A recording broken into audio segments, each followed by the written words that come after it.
Hey all, here at OS Reviews. About 2 years ago, we were introduced to the TINHiFi brand. They produce audiophile and hi-fi-centric IEMs and wired headphones, which pack in a lot of detail, especially for a relatively budget price. Well, fast forward to 2 years later, and now more and more of these audiophile brands are starting to branch into wireless offerings as these have become increasingly popular. So today we're taking a look at their spin on a pair of TWS buds called the Tin Buds 3.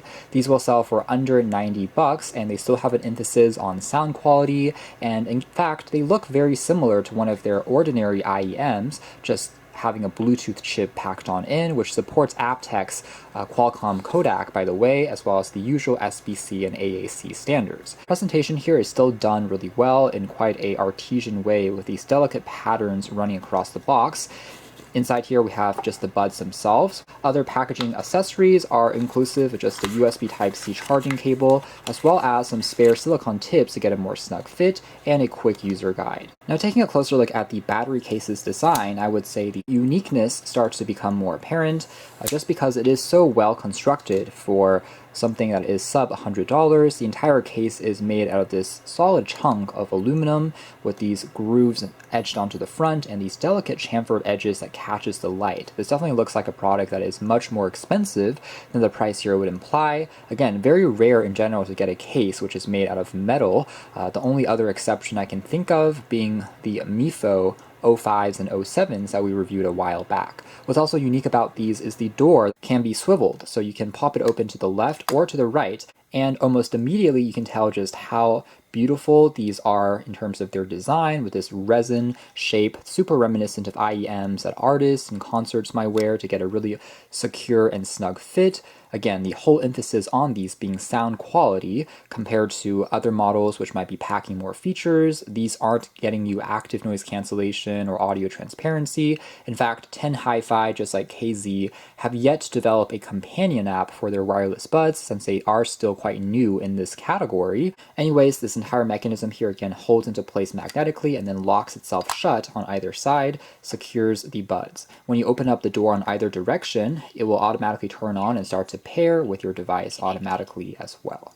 Now on the back here we can tell it's just held into place using magnets. Now here's a quick size comparison with some other recent buds that we've reviewed, including the Anker Soundcore Liberty 4s, which are a little bit more shallow by contrast. I would say these you would probably have to have a little bit of a larger pocket to fit into, and here they are next to the aforementioned KZ VXS that we also did a review on just a few weeks back, as the other pair of TWS buds designed from a company more well known for making IEMs and hi-fi audio equipment. In fact, these are a very close rival in terms of both pricing as well as performance, so it's really coming down to just the design and aesthetic that you prefer. Now, as far as controls are concerned, what's good here is you have the ability to toggle everything on these buds themselves using touch, including the ability to raise the volume higher and lower by long holding for 2 seconds on the left and the right sides. I would say that's a little more important considering that you aren't able to remap the controls on these with an app. Now inside, again, the buds themselves are magnetically locked into place, and they continue with a super elegant kind of resin acrylic material that just shimmers with all these unique patterns which are just different from pair to pair due to the production process. And you have just the TINHiFi logo, super glossy and elegant, and on the back they are semi-transparent, so you can make out some of the parts including the drivers. The mesh here is also made out of metal, so very tight construction with some micro etched wings built into the resin that gives it a very snug fit when you are popping them in.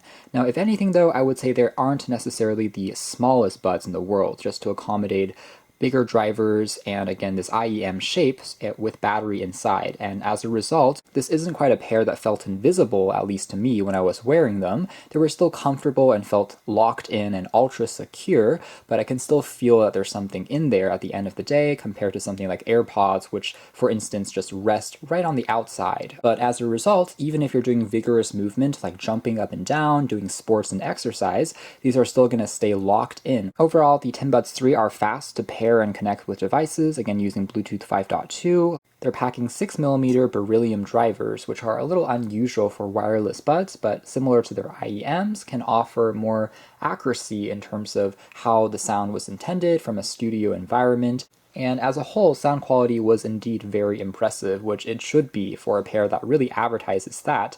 And over here you do get pretty impressive soundstage with clear bass that is present, gives you a nice kick whenever you're listening to a drum beat, rock music, EDM music, all sounds really pleasant, full of energy and life, great impact without feeling too overpowering, and at the same time vocals were still quite forward, with a lot of details and singers' textures of voices. Pretty much for any studio album that you're listening to, any genre in general, I thought that it sounded great, whether it's acoustic or more, again, rock and bass-heavy sounds.